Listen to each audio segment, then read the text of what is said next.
As Sean Diddy Combs and one-time co-defendant Jay-Z celebrate one civil lawsuit being dropped, Combs is facing a slew of new lawsuits all on his own. Huge news dropped on Friday night. Attorneys for a Jane Doe who claimed that she was raped at age 13 by both Sean Diddy Combs and Sean Carter, better known as Jay-Z, dropped her lawsuit against the celebrities. That is major. The suit has been dropped with prejudice, meaning she can't refile it. That is a major win for Jay-Z and Sean Combs. And we've been closely following the accusations from this particular Jane Doe. Her most outspoken attorney, Tony Buzbee, had previously announced that he would be naming A-list celebrities in his lawsuits, that he was going to be representing numerous Sean Combs accusers. And when this complaint was first filed, it named only Celebrity A, a man, and Celebrity B, a woman. But then a few weeks later, there was an amended complaint that identified Celebrity A as Jay-Z. And the response from Jay-Z's camp was very swift and very forceful. And his legal team has been poking holes in Jane Doe's story ever since. And here's what the notice of voluntary dismissal says. Quote, pursuant to Rule 41 of the Federal Rules of Civil Procedure, plaintiff Jane Doe, by and through her undersigned counsel, hereby gives notice that the above caption action is voluntarily dismissed with prejudice. Counsel for plaintiff have discussed this matter with counsel for each defendant who acknowledge and consent to this submission. And that's it. Very short, to the point, basically. All the lawyers have talked about it. We are dropping this, and now they're just awaiting the judge's signature. And by the way, by law, by this rule, and I'm not surprised, there's no clear explanation for why it's being dropped. You don't have to provide it, but you have to wonder, given the back and forth, what the reasoning might have been, and I'll give you a little bit of backstory here. So there was a civil lawsuit that was filed against Combs on behalf of a Jane Doe who says that she was raped at a home after the Video Music Awards in 2000, and she says she was just 13 years old when this happened. And both rappers have adamantly denied the allegations that they were responsible for this assault or that they assaulted her in any way. And Jay-Z went on the offensive, arguing that Jane Doe's story was full of holes, that it should have been obvious to any competent attorney before filing this case.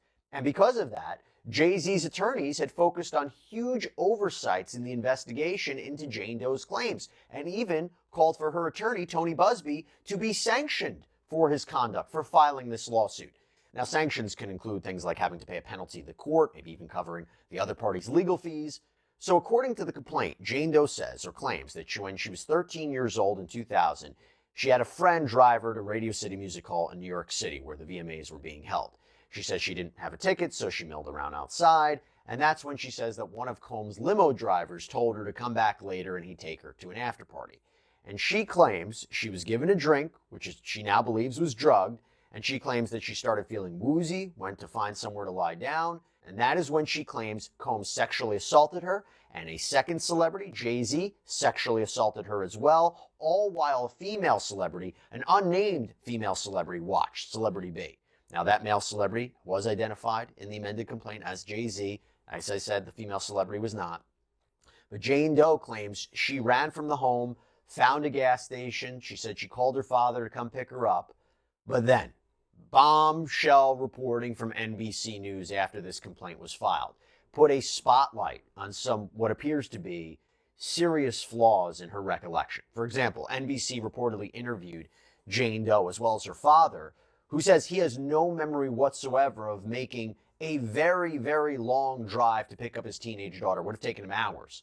There were also issues picked up by Jay-Z's counsel that there were potential recall issues regarding the house, a celebrity that Jane Doe had apparently spoken to, the presence of a jumbotron near the VMAs, even the cordoning off of limos outside. There were details of this account that they kept finding holes in.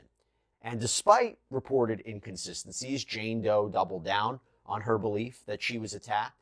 Buzbee defended himself and his client in response to the call for sanctions, saying some of his colleagues did the background work on the lawsuit, also said it's too premature to end this case and to get sanctions because allow this case to progress. He tried to fight back against inconsistencies in the details. One of the things that Tony Buzbee highlighted is that an alleged child survivor of sexual abuse would, of course, naturally have issues of recall given the trauma. Having said that, the defense pointed out that Buzbee signed his name to the complaint. So any alleged inconsistencies, they are on him. When the motion to dismiss was filed Friday, both Combs and Jay-Z put out statements. A tweet from Roc Nation, this is Jay-Z's entertainment company, reads, "Today is a victory. The frivolous, fictitious, and appalling allegations have been dismissed. This civil suit was without merit and never going anywhere. The fictional tale they created was laughable, if not for the seriousness of the claims. I would not wish this experience on anyone. The trauma that my wife, my children, loved ones, and I have endured can never be dismissed. This 1-800 lawyer gets to file a suit hiding behind Jane Doe, and when they quickly realize that the money grab is going to fail, they get to walk away with no repercussions. The system has failed. The court must protect victims, of course, while with the same ethical responsibility, the courts must protect the innocent from being accused without a shred of evidence. May the truth prevail for all victims and those falsely accused equally." And in his behalf, Combs' team said today's complete dismissal without a settlement by the 1-800 attorney is yet another confirmation that these lawsuits are built on falsehoods, not facts. For months, we have seen case after case filed by individuals hiding behind anonymity, pushed forward by an attorney more focused on media headlines than legal merit.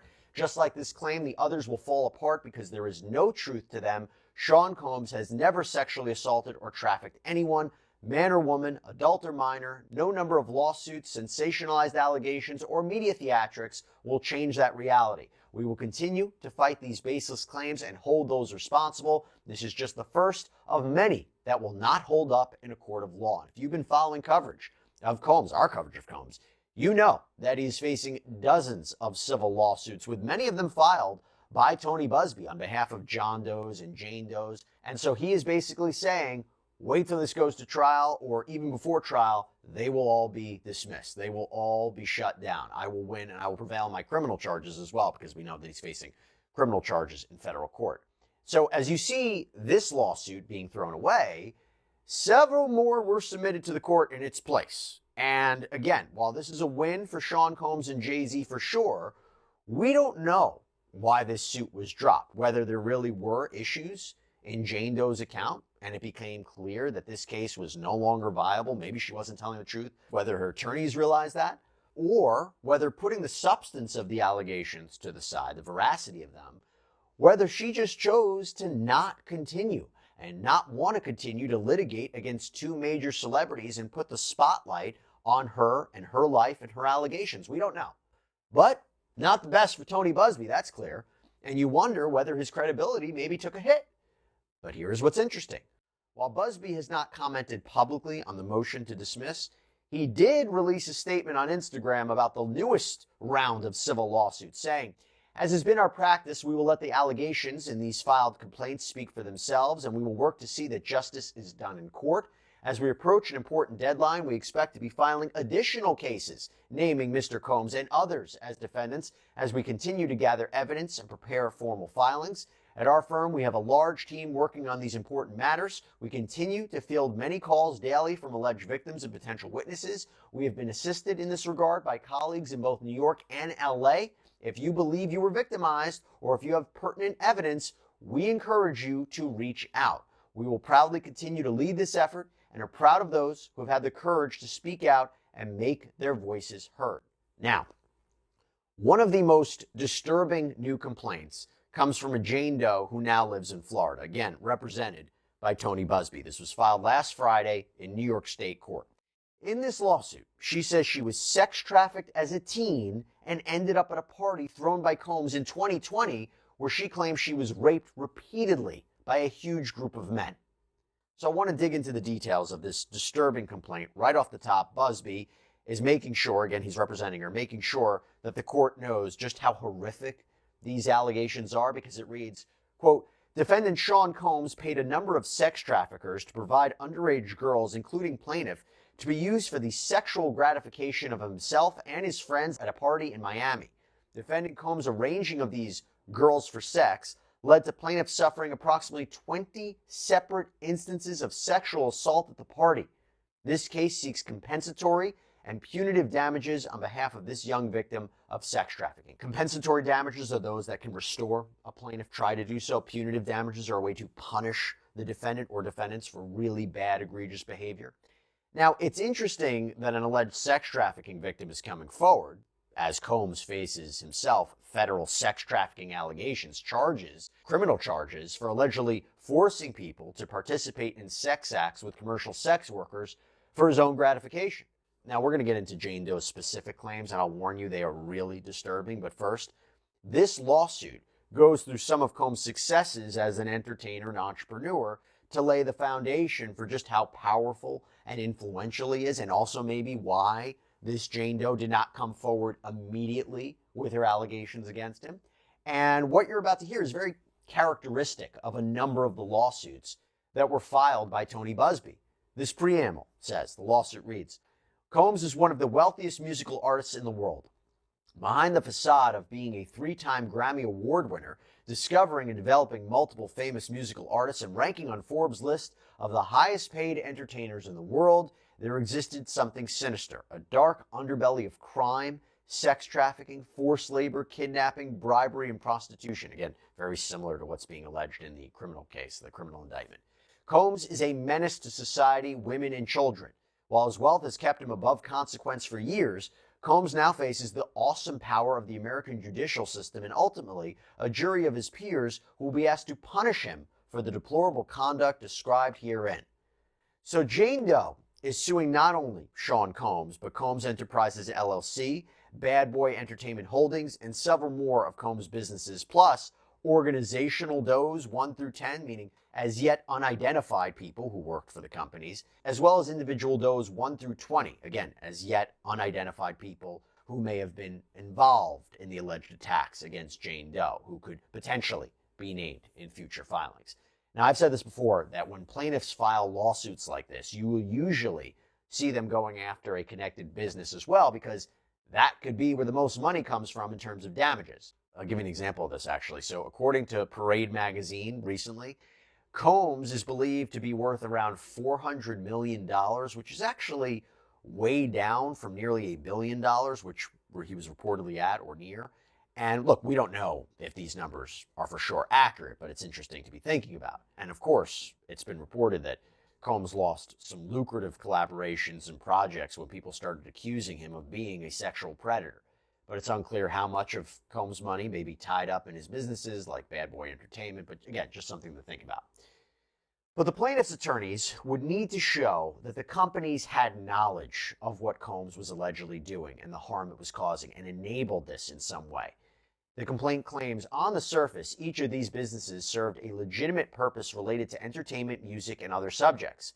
But in reality, Combs, by and through himself and his agents, employees, and contractors, used these businesses to sexually assault, abuse, threaten, and coerce hundreds of individuals through sexual quid pro quo schemes, as well as to take advantage of individuals with impunity, thinking the victims would never seek recourse. Combs and his agents, employees, and contractors through these Combs businesses would tell victims, this is what it takes to be famous. What are you willing to do to become a star? And perform this sexual act, or else to coerce the victim into performing a non-consensual sexual act for the gratification of Combs and his cohorts. By the way, this is also key for the criminal charges that he faces, specifically the racketeering charge that he used his businesses and resources allegedly to lead and further a criminal enterprise that was engaged in sex trafficking, forced labor, kidnapping, arson, other alleged illegal activity.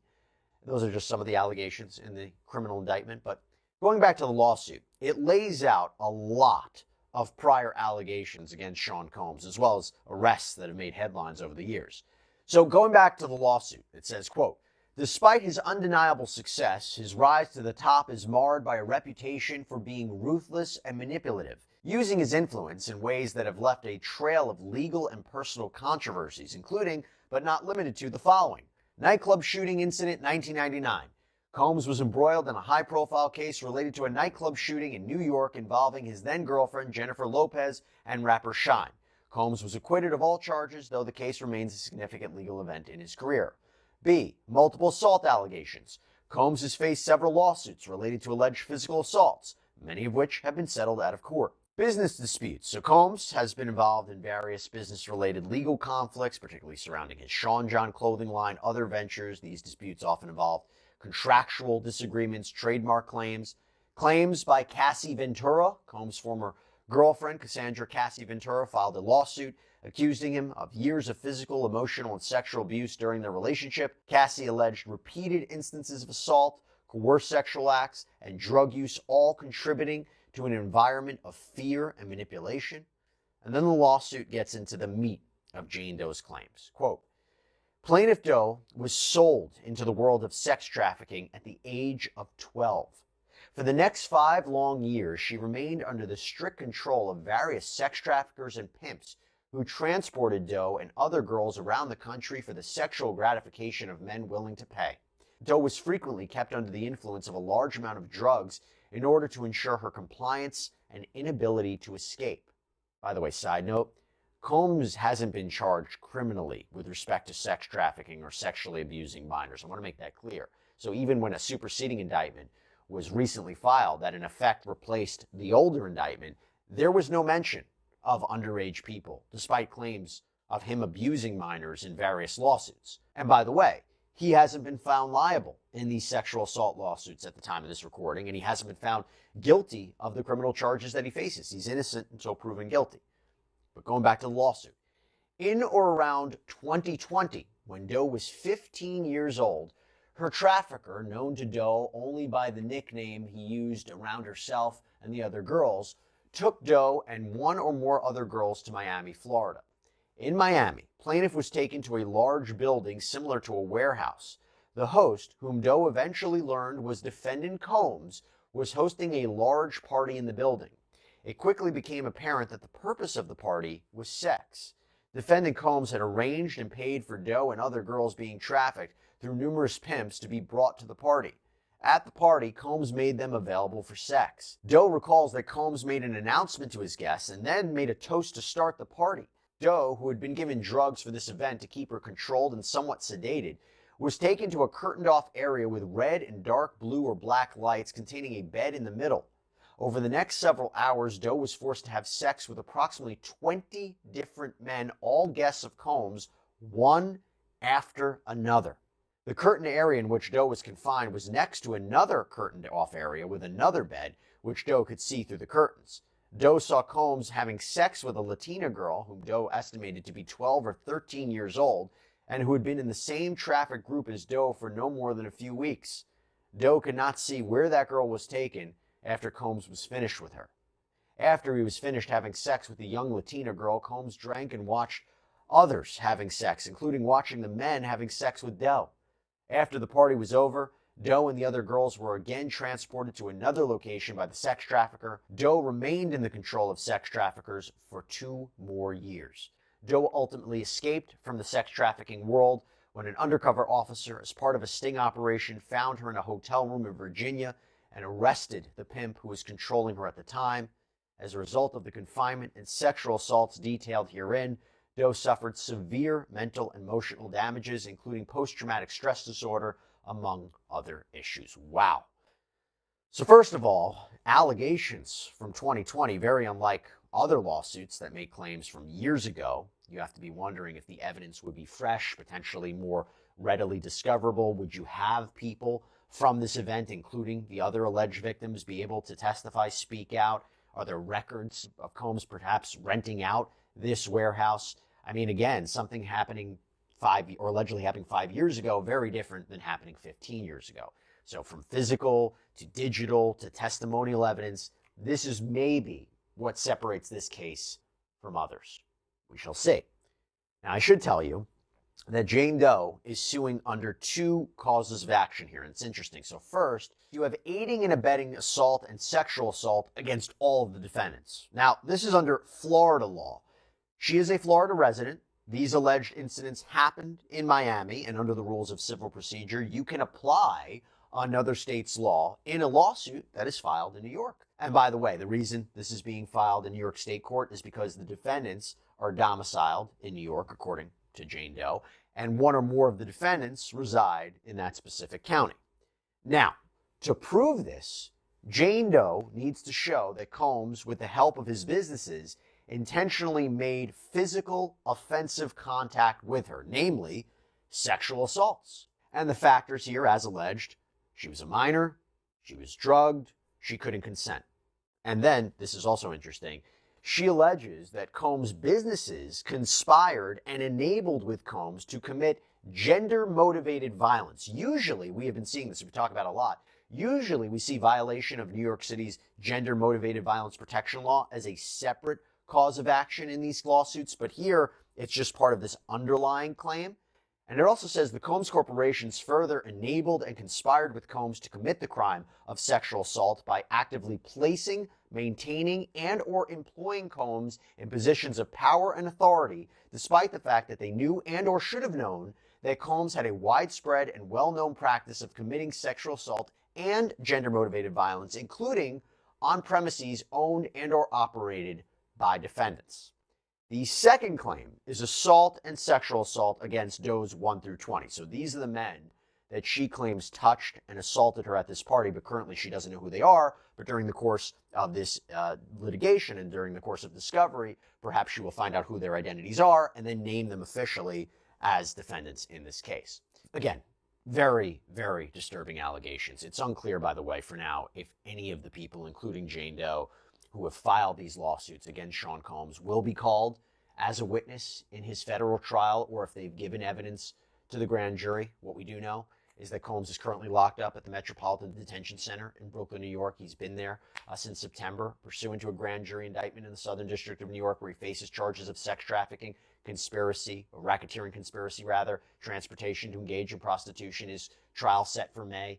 Hopefully, in the time leading up to that point, and hopefully at trial, we will learn a lot more details about this. But again, just wanted to bring you another lawsuit. So again, as one Tony Busby lawsuit is dismissed and is thrown to the wayside, you got another one. And there seems like there might be more on the horizon as well. That's all we have for you right now.